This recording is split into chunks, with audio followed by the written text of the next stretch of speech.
We've talked about using a microphone to capture the sound in the air and bring it into our DAW, into our interface, and then to our DAW. Another thing you're likely to record is going to be an electric guitar or electric bass. And a microphone was an input transducer that was converting the sound pressure variations into voltage variations. The pickup on an electric guitar or bass is also an input transducer, but it's functioning in a different way. And because of that, the levels are different and the type of signal is slightly different. And it poses some issues when trying to get the signal from a guitar or bass into your DAW. So I'd like to show you a couple options on how to actually connect and record an electric guitar or electric bass. Now, the output cable from an electric guitar or electric bass is the 1/4-inch TS cable that we're used to. But the signal coming out of an electric guitar or bass is not the same as a typical line level. So the tendency would be to plug this right into a line in, but that's not going to really work. You're going to need an input designed specifically for a guitar or bass. It might be called an instrument input, a direct input, or a high Z, high impedance input. Now, luckily, my audio interface here has these interesting connectors that we looked at our XLR before, but they also have kind of the ability to plug a 1/4-inch cable in the middle. And we see right next to this, it says instrument underneath this. So this is an input designed specifically for an instrument and can be used to plug in a guitar or bass with a pickup. So if you have an input like that, you can connect your guitar or bass and set your levels similarly to how we did with the microphone. Now, phantom power will not be necessary. You don't have to power these via phantom power, so you won't have that kind of on-off switch that we had with the condenser microphone. So connecting a guitar or bass will be the same as before, in that we take our input trim and turn that all the way down. I would also suggest turning down your speakers in your room to prevent any clicks and pops through your system. We connect our guitar or bass to our device. And again, just make sure that the device is designed for an instrument. And then we play and set levels just like we did before. So it's the same exact procedure. Now, this is fine, and you can record this way, but there are a couple issues involved in it. The first one is there will always be some delay, or what we call latency. And we'll get into this in more depth next week. But right now it's good to know that the computer can really only do one thing at a time. And anytime you play through it, it's going to be a little bit of delay before it comes out of the speakers. Now, when recording a vocal or an acoustic guitar, it's not really a big deal because we hear ourselves in the air. If I'm singing, I hear my own voice. If I'm playing an acoustic guitar, I really hear the acoustic guitar in the air, and it's not really a problem that there is that slight delay. When recording an electric bass or electric guitar, though, that signal coming out of the speakers is the only thing we're really hearing. And because it's delayed, it can really hurt the performance, and that there is that kind of lag, and you can never really groove when there's that bit of delay, or what we call latency. We'll talk next week on how to reduce some of that latency within the computer, but it will never go away entirely. So what this brings up is the need to monitor your signal outside of the computer. And monitor is a word we'll use numerous times in the class, but it means to listen, or listen to playback. In fact, the speakers you have in a studio are called your studio monitors, and the speakers on the stage facing you as you play are your stage monitors. So monitor is to listen. So when recording an electric guitar or bass, while you can plug directly into a computer, it's best to be able to monitor outside of the computer.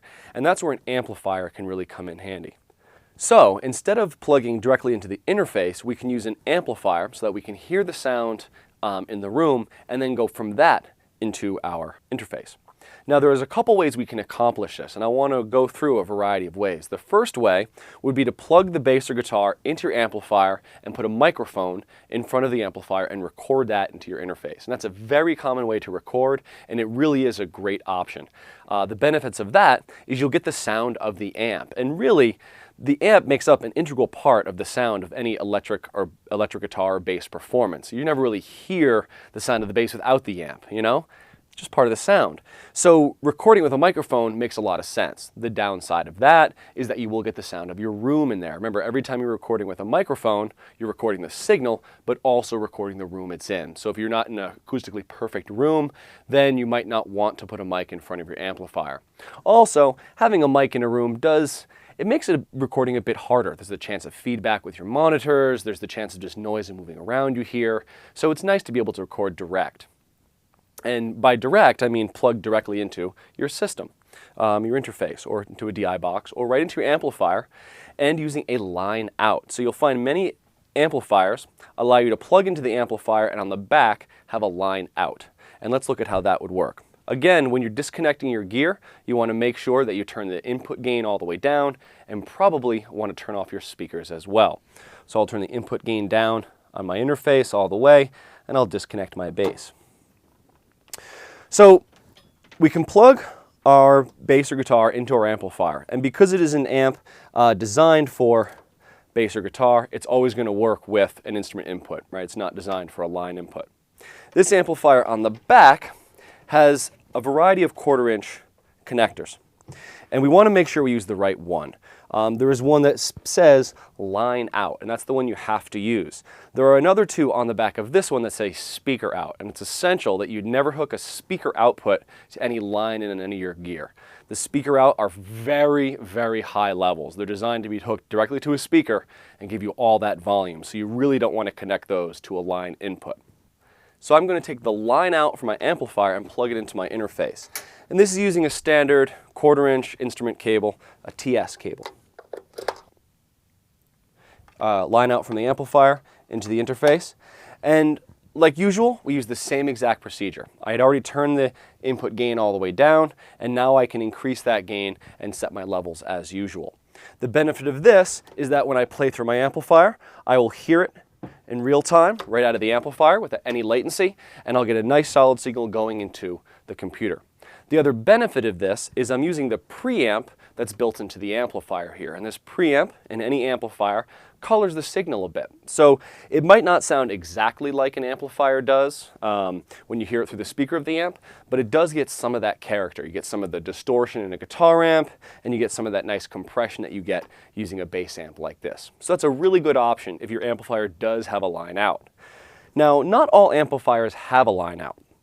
And there's one more option that works really well, and that's to utilize a direct box. And let's see how we would do that. The first thing I'll do now is just kind of disconnect what I have.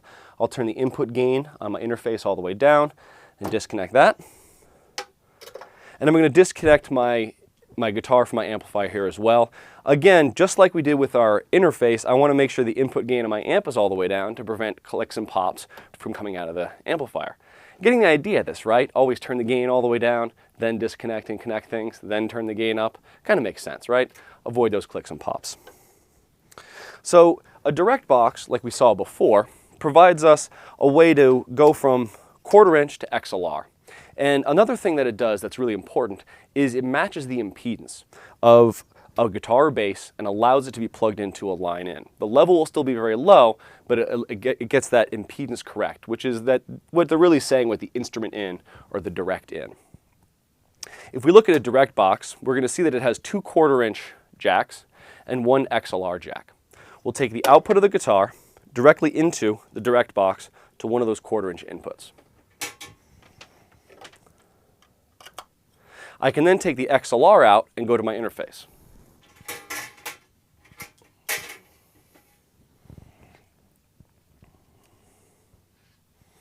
Now, because this is coming from a bass, the level will probably be quite low, and you'll have to use a little bit more gain than maybe with a microphone on your interface.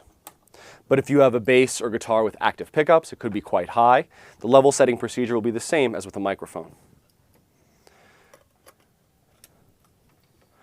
Now, we could just record like this, and the benefits of this also, if I not even use the amp at all, is I can use a short 1/4-inch cable, say very close to me, and if I have to go a long distance to the studio, I can use the long XLR cable, so we'll have that reduced noise that I'm using a balanced cable for a long run, which is excellent. So even just this has some benefits.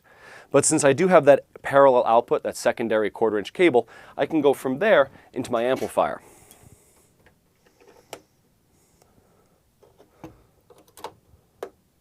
And then I can hear out of the amp in real time. The direct box is being plugged into my interface. I can set the gain as usual, and I'm ready to record my guitar or bass. This method really is preferred. You're going to get a very clean signal from your guitar or bass, And then if you want to go to the step further, many people would actually put a microphone in front of this and get both signals and be able to use them both and choose between them later in their DAW.